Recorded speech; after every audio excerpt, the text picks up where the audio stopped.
দেশের উত্তরাঞ্চলে বাড়ছে শীতের তীব্রতা। ঠাকুরগাঁওয়ে রেকর্ড করা হয়েছে সর্বনিম্ন 11.2 ডিগ্রি সেলসিয়াস তাপমাত্রা। ঘন কুয়াশায় ঢেকে থাকে শহর ও গ্রামাঞ্চল। টানা 4 দিন ধরে সূর্য দেরিতে ওঠায় আরও তীব্র হচ্ছে শীতের অনুভূতি। শীতের প্রভাবে বাজার, হাট ও খোলা স্থানে মানুষের উপস্থিতিও কম।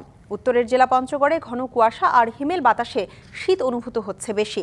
জেলায় আজ সর্বনিম্ন 12.5 ডিগ্রি সেলসিয়াস তাপমাত্রা রেকর্ড করা হয়েছে।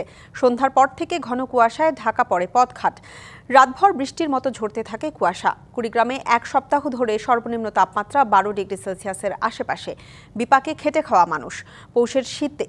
পৌষের শীতে সীমান্তবর্তী জেলা চুয়াডাঙ্গার মানুষ অনেকটা জবুথবু। সোমবার চুয়াডাঙ্গায় সর্বনিম্ন তাপমাত্রা রেকর্ড করা হয়েছে 12.5 ডিগ্রি সেলসিয়াস।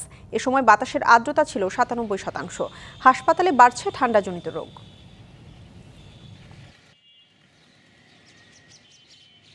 নতুন এবং ফিরে আসা গ্রাহকদের জন্য নগদে চলছে ক্যাশব্যাক সহ প্রতিদিন হাজারো উপহার জেতার সুযোগ। হবে আশা আর ফেরা, সারপ্রাইজ সেরা।